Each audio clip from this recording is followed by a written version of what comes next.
Baik, selanjutnya penyerahan senjata api rakitan yang diserahkan warga desa Sungai Ceper sebanyak 20 pucuk tersebut terdiri dari laras panjang 1 pucuk dan laras pendek sebanyak 19 pucuk.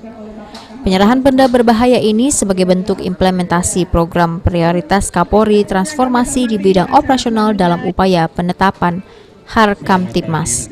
Selanjutnya, menurut Kapolda Sumsel Irjen Pol Eko Indra Heri, penyerahan senjata api ini bisa memberikan dampak positif bagi masyarakat, khususnya masyarakat Desa Sungai Ceper, Kabupaten Oki, untuk turut serta menjaga situasi yang kondusif dan mencegah terjadinya gangguan kriminalitas dan aksi kejahatan dengan menggunakan senpira. Jadi menerima suatu ajaran yang luar biasa dari masyarakat dengan menyerahkan senjata api sebanyak 2. Kemudian kami juga melaksanakan kegiatan sosial, ada pengobatan gratis, kemudian vaksin, dan tadi sedikit juga suka dengan Ramadan ini, kami sedikit membawa bingkisan sosial. Tujuannya adalah selama ini Sungai Ceper ini dikenal itu agak negatif. Kemarin kita tahu ada penangkapan senjata api di sini. Nah, kami mengajak sama tokoh masyarakat, tokoh agama di sini untuk sama-sama mencari solusinya. Kami juga menggandeng dari Sinarmas bagaimana solusi ke depan.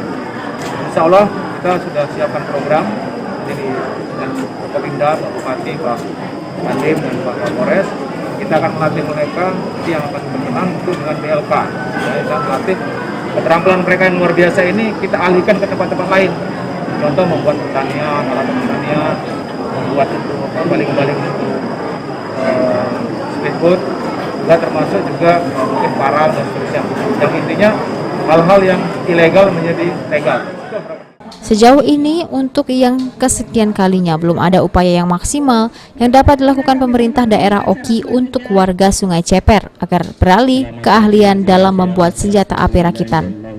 Oleh karenanya, diharapkan pemerintah Kabupaten Oki dapat berperan aktif menggandeng perusahaan untuk masyarakat Sungai Ceper agar tidak memproduksi lagi senjata api rakitan. Ahmad Romawi, PAL TV.